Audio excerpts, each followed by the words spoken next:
how has recruiting, kind of a two-parter, in general for the sport changed over past 5-10 years? But for you, because you just said that your past couple bosses have influenced how you're thinking and things like that, and how you're going about it. But like in a two-parter, how has it changed as a sport? Yeah. And then how is like your view on identifying somebody that can come to Georgetown Yeah. and play for you? Yeah. No, it's changed hugely. And, the transfer portal has changed it Right. for a lot of programs. The international piece is so big. Men's soccer is a global sport. And so, um, Are we allowed to call it it's soccer? what's that? Are we allowed to call it soccer? I don't want to Yeah. get yelled at. That's um, sorry. exactly. But especially there were always a lot of internationals, and then when Marshall won it, and then when Vermont won it, and now it's Right. like, everyone is looking for the 23, 24-year-old German. And I really think, and, a lot of people in our shoes, that right now is probably the hardest time I've ever seen for an American high school kid. Wow. Because you have the transfer portal, Right. which is like all of a sudden, the kid that was going to go to this place, they've now taken 3 grad students.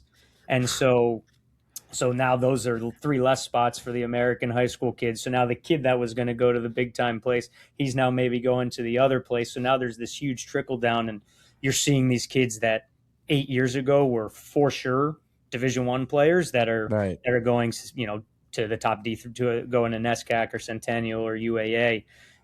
So you have that, and then you with the transfer portal stuff, and then you add in the internationals, and it's like, man, is it a hard time to be a high school So senior many or people junior. fighting for just a few seats. Yeah, and it's like funny in our seat here, because how Coach Weiss, builds it is we want the best high school kids Right. to develop and learn from the older guys, and then take over, and we're like, we'll take a guy who's been in our program for 3 or 4 years, who's 21, 22.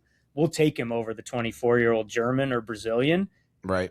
because he's been here for 3 years, even if he's a year too He's younger. been in the culture. You guys kind of molded him your way, and Yeah, I love that. I love that. And the problem for a couple of years was there were a few kids here that left school early to go pro, Okay. and now you're like, all right, well, now we have the 19-year-old American kid who's really good playing against the 24-year-old German who's also really good. Right, And that was a difference. And now finally, I think we've caught back up a little bit, but we've almost, and there's some other schools, but like we're almost a little bit of the exception of like recruiting, the trying to really get the top 18-year-old high school kid. And we were laughing. We were at an ECNL event, which would be, I don't know, maybe like an Under Armour type thing for you guys. Sure. In Florida in January. And just to give you an idea, it's a pretty good event. And there was us and one other Big East school. There was one ACC, which was SMU, and then there were 0 from the Big Ten. And we were like, because they're probably in Europe, and you're like, or kind of on the portal, and you're like, wow, this is very different from 8 years ago when the sideline was, jam packed. Yeah, and it's room only. But like I said, is like now we have our friends that are coaching at high level D3s, and they're like, this is great. Like I would have never gotten that 8 years ago. Yeah.